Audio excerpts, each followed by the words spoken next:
They spent another miserable night with inadequate shelter. When they got here on the 15th, they were hungry, they hadn't eaten very much, and they shot a stag, had a celebration. Now, they were trying to find Loch in case somebody might have got to him with news of a ship.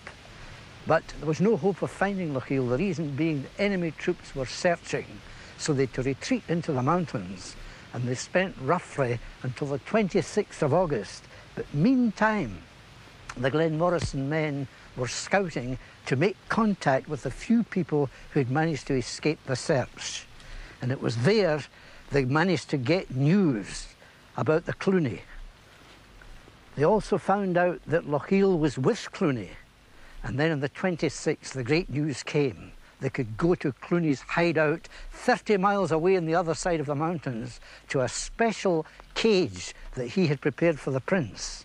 And there was quite an emotional farewell with the 7 men. The prince said he would never forget them, and when he came into his own, he would certainly remember them.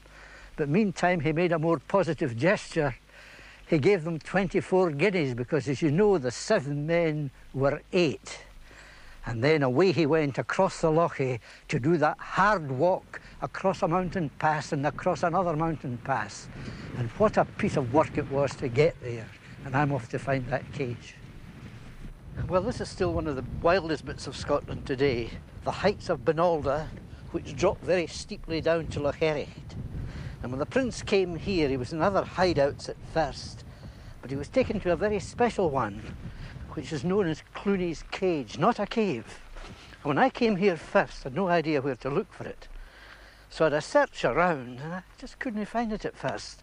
And the clue to it came in the Cluny charter chest, that it was on the southern spur of Binalda, very remote mountain, also that it was below a rock face, that it overlooked a beautiful bay and had a superb outlook above this bay.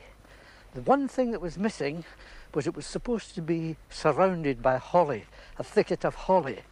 Well, there's plenty of evidence that there's been trees here, but of course Scotland's become much barer since that time. Cluny Macpherson, the chief of the Macphersons, wanted to make this hideout as good as it could possibly be because he was frightened for the prince's health in case he might be compelled to have a very long stay here. The prince was trying to get to France unsuccessfully. There was no word of a ship. It looked as if it would be impossible to hire one. So the idea here was to contrive something better than a cave. A well-provisioned place, snug inside its cover of holly. This is the downstairs part of the double-storied cage, the servants' quarters. At least a bit of them, because this ledge leads along, and yes, it's there, because the charter chest talks about the bottom compartments for cooking and for sleeping. And up here in the top, built out a floor, and right round it, a bower of branches to give cover, shelter, concealment. Ah, well, I wonder what it was like being in here with the bower over you, playing cards, everybody relaxed, plenty to eat. It looked as if they were here for a long time. And then the news came through on the 13th that there was a ship lying at Loch Morar, the very place where Prince Charlie had landed on the mainland, waiting for him. And Charlie set off that night with the others and did the walk from here right through to the west coast between the 13th and the 19th, 6 days. Now, even a good walker today would find that quite an accomplishment, especially as they had to be very careful because the country still held enemy. But they did a lot of the walking in daylight because they knew that they didn't linger too long. And on the early morning of the 20th of September, they sailed away forever. Charlie sailed away forever anyway. He never saw Scotland again.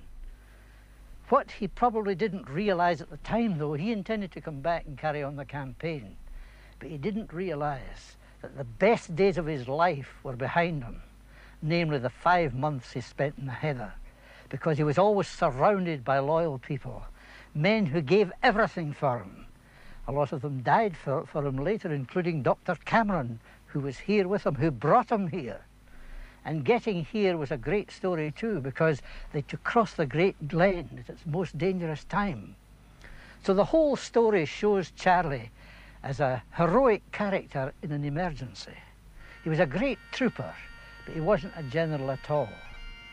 And in later life, embittered because he wasn't recognised as being a king. That's the thing that really gripped him. His life was spent in ineffectiveness. And yet at the end of his life, if he heard bagpipe music, especially the strains of Loch Morar, he would break down into tears, thinking of the fate of his brave Highlanders. Maybe the best thing that could have happened to Charlie would have been if he'd stopped a bullet, and then he would have been a legend.